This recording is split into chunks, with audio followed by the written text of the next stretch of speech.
ان آیتوں میں چونکہ متقیوں کا ذکر آیا اور تقوی کی بعض صفات کا بیان فرمایا گیا، اس لیے اس کے بعد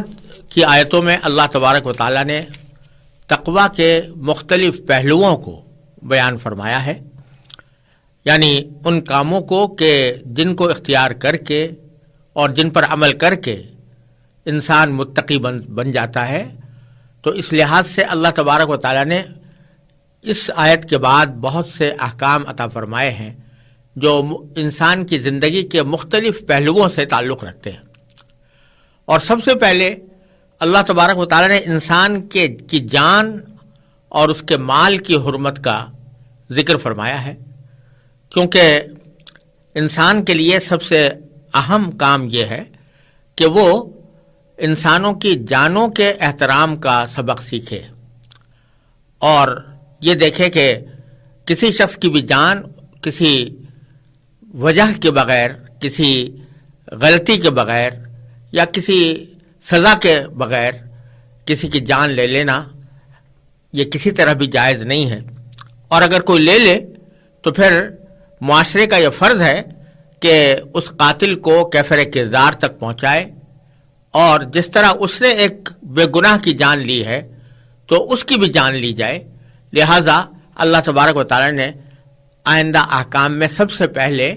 قصاص کے احکام کو ذکر فرمایا ہے، جس کا معنی یہ ہے کہ اگر کوئی شخص بغیر کسی شرعی وجہ کے قتل کر دیا گیا تو معاشرے پر فرض ہے کہ اس سے انتقام لے یا اس کو قصاص اس سے لے، یعنی اس کو بھی قتل کیا جائے۔ چنانچہ ان کے اس قصاص کے احکام اللہ تبارک و تعالی نے اگلی 2 آیتوں میں ذکر فرمائے ہیں۔ اعوذ باللہ من الشیطان الرجیم، بسم اللہ الرحمن الرحیم، یا ایہا الذین آمنوا کتب علیکم القصاص فی القتلى الحر بالحر والعبد بالعبد والانثى بالانثى فمن عفی له من اخیہ شیء فاتباع بالمعروف واداء الیہ باحسان ذلک تخفیف من ربکم ورحمہ فمن اعتدى بعد ذلك فله عذاب علیم وَلَكُمْ فِي الْقِصَاصِ حَيَاةٌ يَا أُولِي الْأَلْبَابِ لَعَلَّكُمْ تَتَّقُونَ۔ اے ایمان والو، جو لوگ قتل کر دیے جائیں ان کے بارے میں تم پر قصاص فرض کر دیا گیا ہے، آزاد کے بدلے آزاد، غلام کے بدلے غلام، عورت کے بدلے عورت۔ پھر اگر قاتل کو اس کے بھائی یعنی مقتول کے وارث کی طرف سے کچھ معافی دے دی جائے تو معروف طریقے کے مطابق خون بہا کا مطالبہ کرنا وارث کا حق ہے، اور اسے خوشلوبی سے ادا کرنا قاتل کا فرض ہے۔ یہ تمہارے پروردگار کی طرف سے ایک آسانی پیدا کی گئی ہے اور ایک رحمت ہے، اس کے بعد بھی کوئی زیادتی کرے تو وہ دردناک عذاب کا مستحق ہے۔ اور اے عقل رکھنے والو، تمہارے لیے قصاص میں زندگی کا سامان ہے، امید ہے کہ تم اس کی خلاف ورزی سے بچو گے۔ ان 2 آیتوں میں اللہ تبارک و تعالی نے انسانی جان کی حرمت سے متعلق یہ اہم حکم بیان فرمایا ہے کہ اگر کوئی شخص کسی کی جان بغیر اس کے کسی گناہ کے لے لے اور اس کو جان بوجھ کر قتل کرے تو شرعی اعتبار سے واجب ہے کہ اس سے قصاص لیا جائے، یعنی اس کو بھی بدلے میں قتل کیا جائے۔ کسی مقتول کے قتل کا بدلہ لے کر قاتل کو قتل کرنا اس کو قصاص کہتے ہیں، اور اللہ تبارک و تعالی نے یہاں قصاص کے سلسلے میں 3 احکام بہت وضاحت کے ساتھ بیان فرمائے ہیں، اور پھر قصاص کی ایک حکمت بھی بیان فرمائی ہے۔ سب سے پہلے تو یہ فرمایا کہ یا ایھا الذین آمنوا، اے ایمان والو، کتب علیکم القصاص فی القتلى، تمہارے اوپر قصاص فرض کر دیا گیا ہے مقتول لوگوں کے بدلے میں، یعنی جو لوگ مقتول ہو جائیں، قتل ہو جائیں، ان کے بدلے میں قاتل کو قتل کرنا تمہارے ذمہ فرض کر دیا گیا ہے۔ یہاں یہ بات خاص طور پر قابل توجہ ہے کہ اللہ تبارک و تعالی نے تمام ایمان والوں کو خطاب کر کے یہ فرمایا ہے کہ تمہارے اوپر یہ فرض کر دیا گیا ہے تو کہ تم قاتل سے قصاص لو۔ بتلانا یہ ہے کہ اگر کسی شخص کا قتل ہو جائے تو یہ بات صرف مقتول کے وارثوں کی حد تک ہی محدود نہ رہنی چاہیے کہ وہ قاتل کی تلاش کریں اور قاتل سے قتل کا مطالبہ کریں، بلکہ تمام مسلمانوں کا فرض ہے کہ چونکہ ایک انسانی جان کی حرمت کو پامال کیا گیا ہے تو وہ اپنے معاشرے کو ایسے جرائم سے پاک کرنے کے لیے سب مل کر قاتل کا کھوج لگائیں اور قاتل کو پکڑنے کی کوشش کریں۔ اگرچہ قصاص کا جو حق ہے اور قصاص کے مطالبے کا حق وہ مقتول کے وارثوں ہی کو ہے، اور یہ ایک فطری بات ہے کہ جتنا رنج اور جتنا صدمہ مقتول کے وارثوں کو پہنچا، جتنا نقصان ان کو ہوا، وہ دوسروں کو نہیں ہوتا، لیکن چونکہ یہ ایک پورے معاشرے کے خلاف ایک بہت بڑا جرم ہے، اس لیے تمام مسلمانوں کو خطاب کیا گیا ہے کہ ایمان والو تمہارے اوپر فرض کر دیا گیا ہے کہ قصاص لو فی القتلہ ان لوگوں کے بارے میں جو جان بوجھ کر ناحق قتل کر دیے گئے ہوں۔ تو پہلی بات تو یہ بیان فرمائی کہ قصاص لینا فرض ہے، اور اس کو تمام معاشرے کے لوگوں کو چاہیے کہ مل جل کر اس قاتل کا کھوج لگائیں اور قصاص کا حکم جاری کریں۔ دوسری بات جو اگلے جملے میں ارشاد فرمائی گئی ہے وہ یہ کہ اگرچہ قصاص کا قاعدہ تو بہت سے پچھلے معاشروں میں بھی چلا آتا تھا، مثلا یہ کہ اہل کتاب میں بھی قصاص کا حکم موجود تھا، اور خود مشرکین عرب میں بھی یہ رواج تھا کہ اگر کسی شخص کا کوئی قتل ہو جاتا تو دوسرا اس سے قصاص لیتا تھا، لیکن اس قصاص کے معاملے میں طرح طرح کے ناروا قسم کے اصول جاری تھے، اور ایسے اصول جاری تھے جن سے انسان کی مساوات اور انسان کی برابری کا تصور مجروح ہوتا تھا۔ مثلا یہ کہ جاہلیت میں مشرکین اگر کسی کا قصاص لینا ہوتا تو یہ کہتے تھے کہ قاتل جس مرتبے کا تھا، وہ مقتول جس مرتبے کا تھا، اسی مرتبے کے شخص سے قصاص لیا جائے گا۔ لہذا اگر فرض کرو کہ مقتول جو ہے وہ کسی اعلیٰ نسل سے تعلق رکھتا ہو، یا مثلا آزاد ہو اور قاتل غلام ہو مثلا، تو اب ہم اس کے بدلے میں اس غلام کو یا نچلے درجے کے آدمی کو قتل نہیں کریں گے، بلکہ اس کے قبیلے کے کسی ایسے شخص کو قتل کریں گے جو اس کے درجے کے اعتبار سے، منصب کے اعتبار سے، رتبے کے اعتبار سے وہ اس کے برابر ہو جو مقتول ہوا ہے۔ اور اس کو جاہلیت میں بوا کا لفظ اس کے لیے استعمال کیا جاتا تھا، کہ کہا جاتا تھا کہ یہ فلاں شخص فلاں کا بوا ہے، یعنی اس کا ہم پلہ ہے۔ تو اگر ہم پلہ ہوتا تو اگر قاتل مقتول کا ہم پلہ ہے تب تو قاتل ہی کو قتل کیا جاتا، لیکن اگر قاتل مقتول کا ہم پلہ نہیں ہے تو اس کے خاندان، اس کی برادری، اس کے قبیلے میں سے کسی ایسے شخص کو تلاش کیا جاتا تھا کہ جو اس کے ہم پلہ ہو۔ بلکہ بعض اوقات مقتول کے ورثہ یہاں تک بھی مطالبہ کرتے تھے کہ ہمارا آدمی تو 2 آدمیوں کے برابر تھا، لہذا ہم 2 آدمی قتل کریں گے۔ بعض یہ کہتے تھے کہ ہمارا آدمی 10 آدمیوں کے برابر تھا، لہذا ہم 10 آدمی قتل کریں گے۔ تو اس طرح کے رواجات اور اس طرح کے اصول جاہلیت کے زمانے میں رائج تھے۔ اللہ تبارک و تعالیٰ نے قرآن کریم کے اندر قصاص کے اس اصل حکم کو تو برقرار رکھا اور فرمایا کہ یہ بے شک ایک اہم فریضہ ہے، لیکن یہ جو غلط رسم و رواج پڑ گئے ہیں کہ انسانوں کے اندر ان کی جان کی قیمت کے اعتبار سے بھی درجہ بندی کر دی گئی ہے کہ فلاں کا درجہ زیادہ ہے، فلاں کا درجہ کم ہے، یہ تصور جو ہے یہ اللہ تبارک و تعالی نے ختم فرما دیا۔ اس ناانصافی کو ختم کر کے اللہ تبارک و تعالی نے فرمایا کہ الحر بالحر، یعنی آزاد کے بدلے آزاد، اور العبد بالعبد، غلام کے بدلے غلام۔ یعنی معنی یہ کہ اگر ایک غلام نے کسی آزاد کو آدمی کو قتل کر دیا ہو تو جیسے پہلے مطالبہ کیا جاتا تھا کہ ہم قاتل غلام کے بجائے کسی آزاد آدمی کو قتل کریں گے، تو اس پر عمل نہیں کیا جائے گا، بلکہ اگر فرض کرو کہ قاتل غلام ہے اور مقتول آزاد ہے، تب بھی اگرچہ غلامی اور آزادی میں تو دونوں میں فرق ہے، لیکن جان دونوں کی برابر ہے، اس لحاظ سے قاتل غلام ہی کو قتل کیا جائے گا۔ یہ مطالبہ کسی طرح بھی برحق اور انصاف کے مطابق نہیں ہے کہ ہم اس شخص کو قاتل کو قتل کرنے کے بجائے اسی قبیلے کے کسی آزاد آدمی کو پکڑ کر قتل کر دیں۔ یہ معنی ہے الحر بالحر والعبد بالعبد کے۔ اسی طرح والانثى بالانثى، یعنی بعض اوقات جاہلیت میں یہ کیا جاتا تھا کہ اگر قتل کرنے والی عورت ہے اور مقتول مرد ہے تو وہ یہ کہتے تھے کہ مقتول چونکہ مرد تھا اور مرد کا درجہ بڑا ہے عورت کے مقابلے میں، لہذا ہم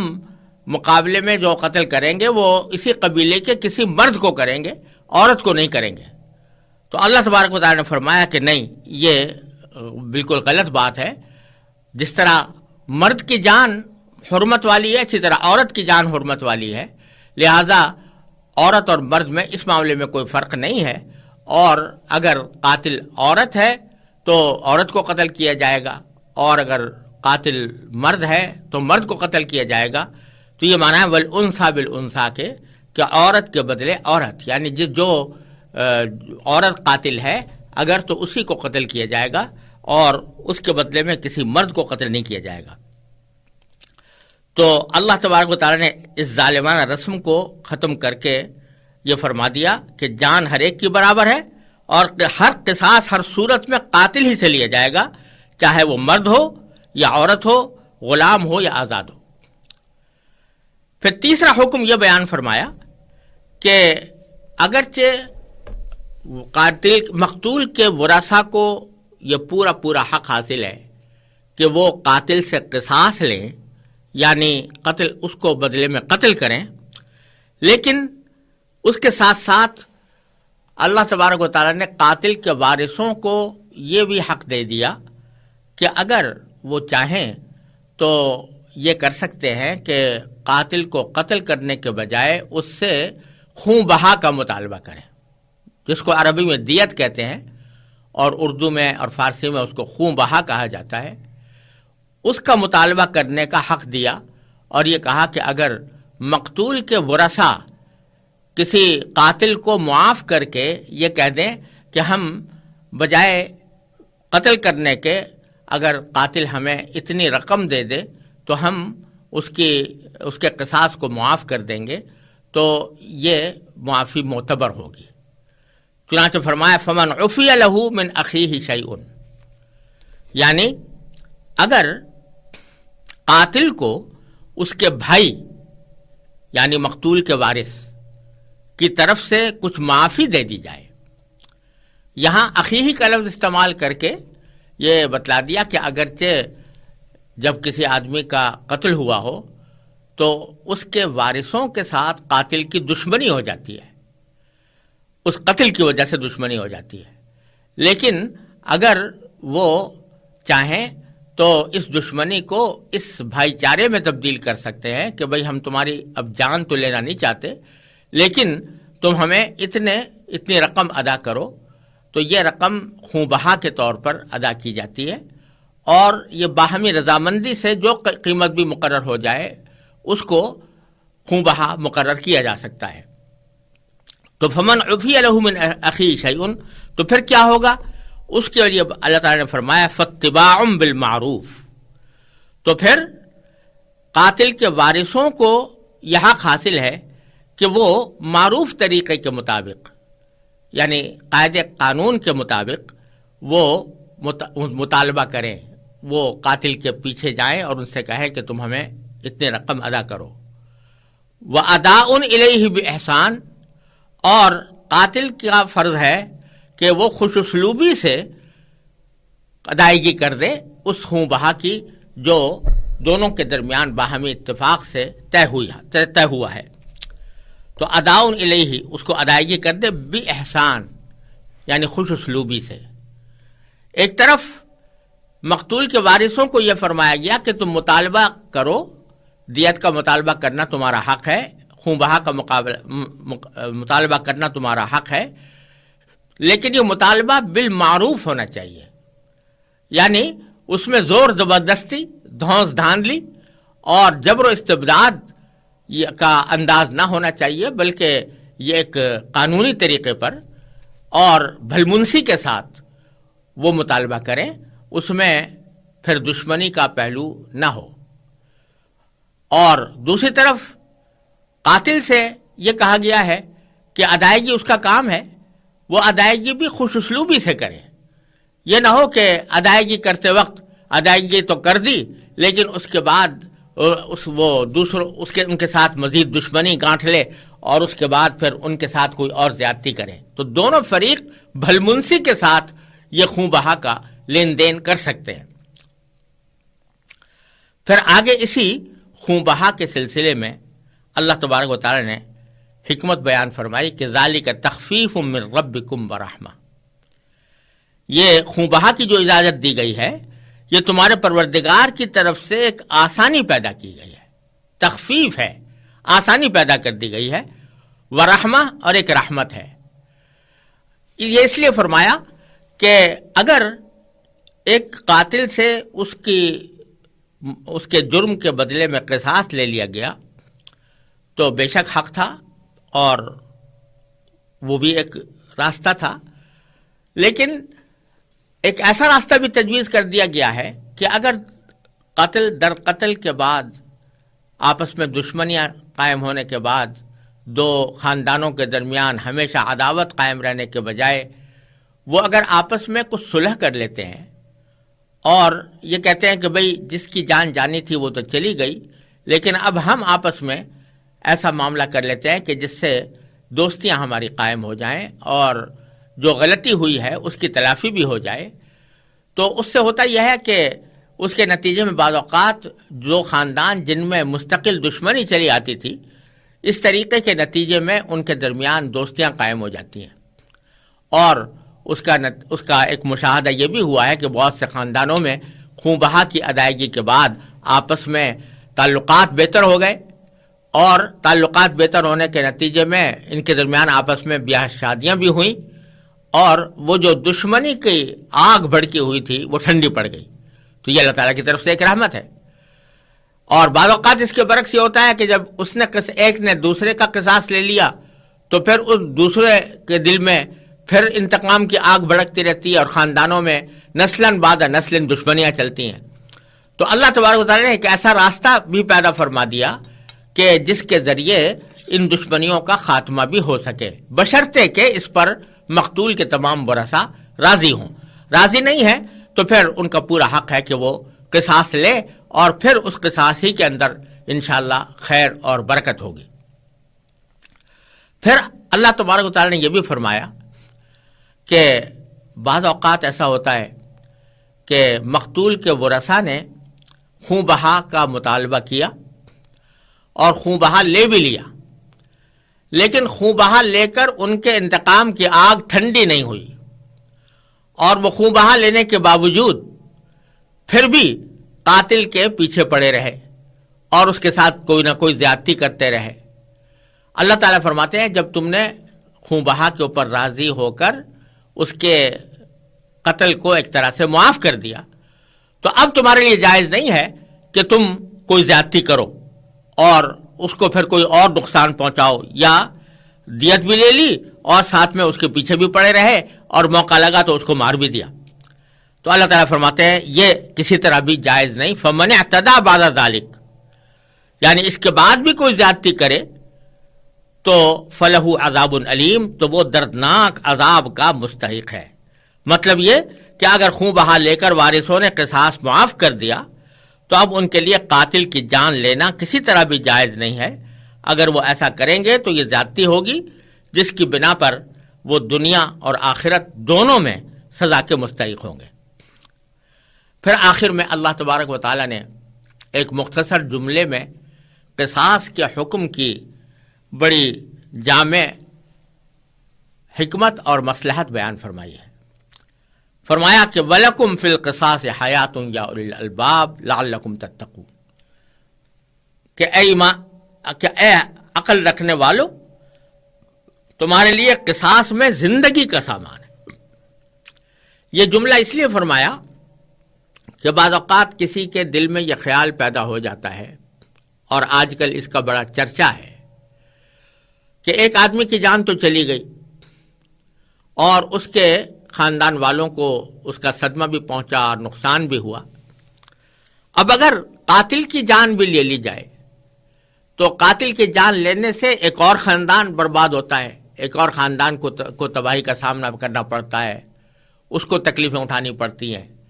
اس لیے بعض لوگ یہ استدلال کرتے ہیں کہ اب ایک آدمی کی جان تو چلی گئی، اب قاتل کو کیوں قتل کیا جائے، اور اسی وجہ سے آج کل یہ آوازیں مختلف حلقوں سے اٹھتی رہتی ہیں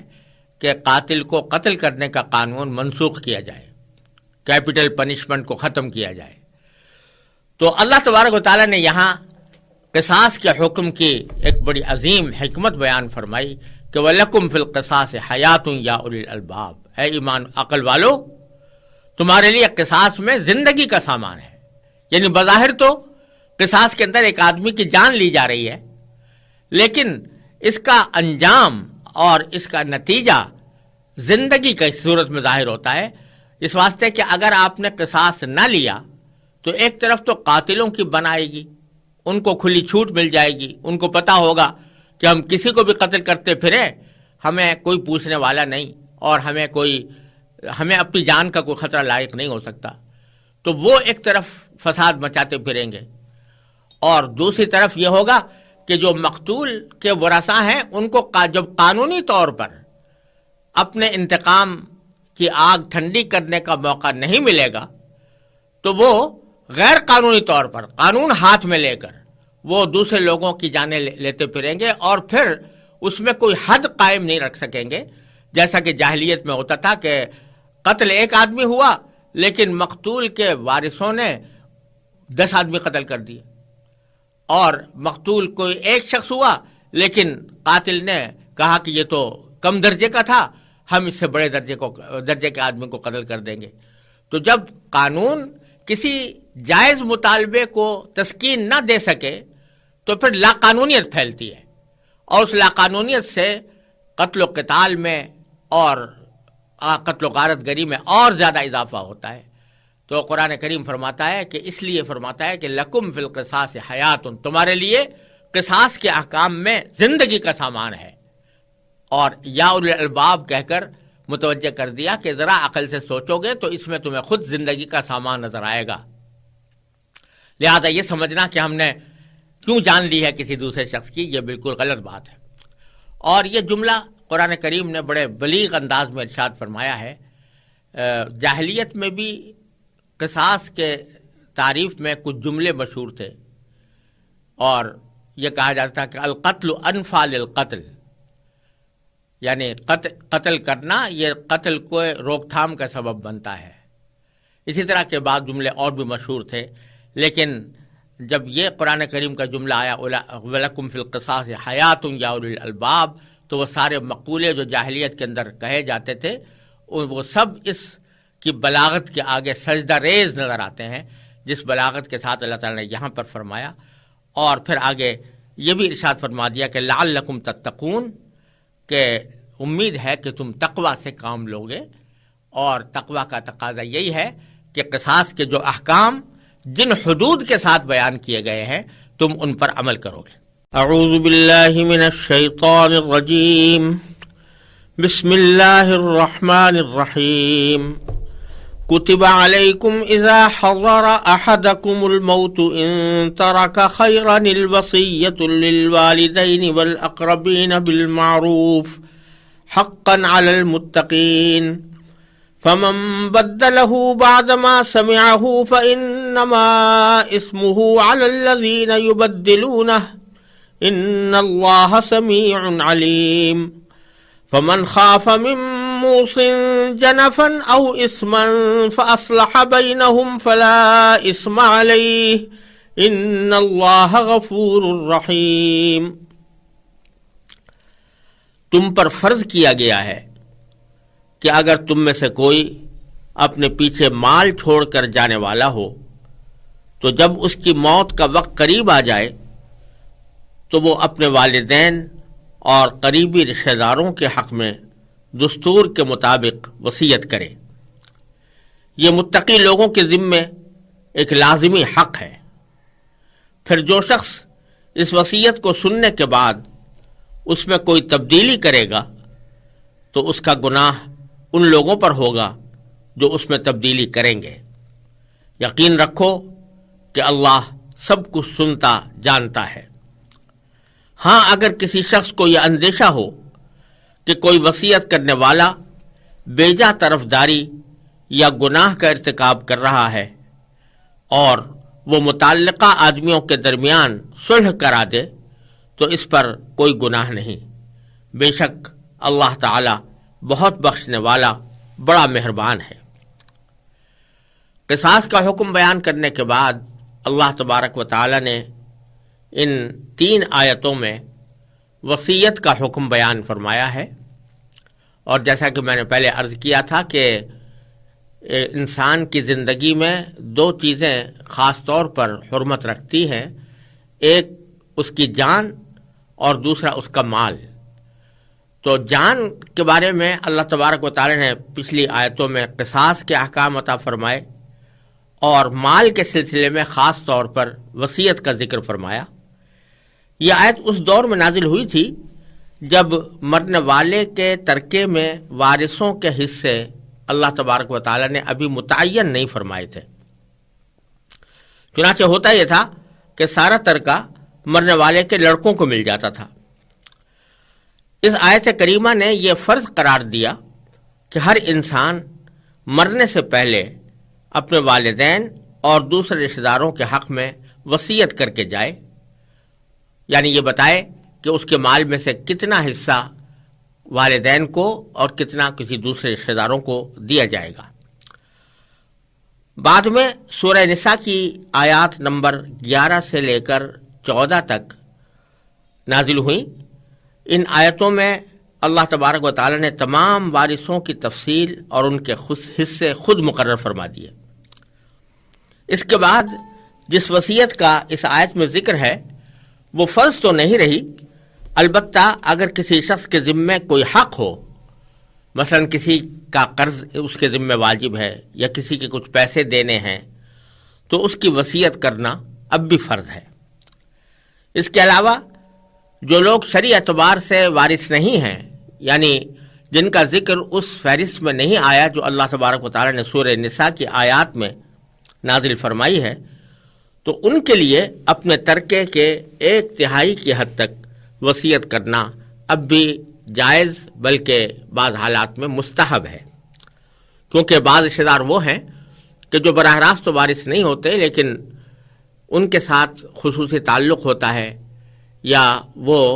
محتاج ہوتے ہیں، تو ان کے حق میں وصیت کرنا اب بھی مستحب ہے،